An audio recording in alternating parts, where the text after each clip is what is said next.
आम्ही काय करू? आमची माणसं काय परत येणार आहेत? आम्हाला नाही येणार ना. मग पैसे घेऊन आम्ही काय करू? हा काळीच पिळवटून टाकणारा आक्रोश आहे विरार दुर्घटनेतल्या मृतांच्या कुटुंबियांचा। विरार पूर्वेकडील रमाबाई अपार्टमेंट ही बिल्डिंग 27 जुलैला मध्यरात्री या बिल्डिंगचा 4था मजला अचानक कोसळला। इमारतीच्या आवारातच असलेल्या चाळींवर हा भाग पडला।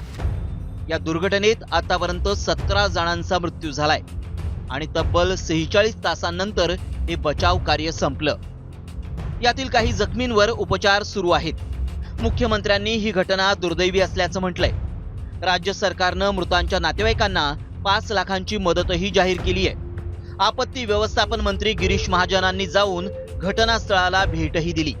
पोलिसांनीही कार्यतत्परता दाखवून या अनधिकृत इमारतीच्या बिल्डरलाही ताब्यात घेतलंय। मात्र या सगळ्या यंत्रणा दुर्घटनेनंतर जाग्या झाल्यात। पण प्रश्न उरतो की या 17 निष्पापांचे मारेकरी कोण? रमाबाई अपार्टमेंट ही बिल्डिंग 2010 मध्ये बांधण्यात आली होती। अवघ्या 15 वर्षात कोसळलेली ही इमारत अनधिकृत होती। केवळ रमाबाईच नव्हे तर वसई विरारमध्ये अशा अनेक अनधिकृत इमारतींचं पेव फुटलंय आणि या अनधिकृत बांधकामांच्या जाळ्यात निष्पाप नागरिक अडकलेत। धोकादायक इमारती ज्या आहे हा एक वसई विरारचा मोठा प्रश्न आहे आणि त्याच्यावर कडक कारवाई केली जाईल। याच्यापुढे अशा ज्या काही राहतील त्यांना कुठलाही दयामाया दाखवली जाणार नाही हे या ठिकाणी मी सांगू इच्छितो।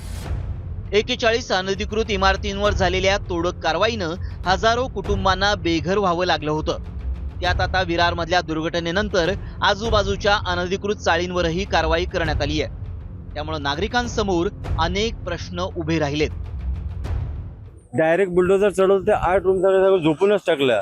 फक्त 2 रूमचं सामान बाहेर काढलं, बाकी माझ्या स्वतः रूमचं एक सुद्धा वस्तू बाहेर न काढता सगळं बुलडोजर फिरून टाकलं। माझी पूर्ण जिंदगी मी फक्त हाफ पॅन्ट वरती आहे। आज 25 वर्ष मी तिथं राहतोय। आधी सगळ्या प्रशासकीय यंत्रणांनी मिळून अनधिकृत बांधकामांना अभय द्यायचं, लाखो करोडोंचा भ्रष्टाचार करायचा आणि मग अनधिकृत बांधकामांवर तोडक कारवाई करायची अशीच वसई विरारमधली कार्यपद्धती राहिली आहे। गावखेड्यातून आणि इतर राज्यातून वसई विरारमध्ये परवडणाऱ्या घरांच्या शोधासाठी अनेक जण येत असतात।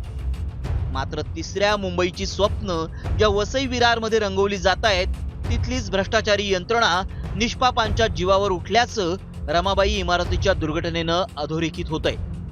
मनोज तांबे, साम टीव्ही न्यूज, विरार।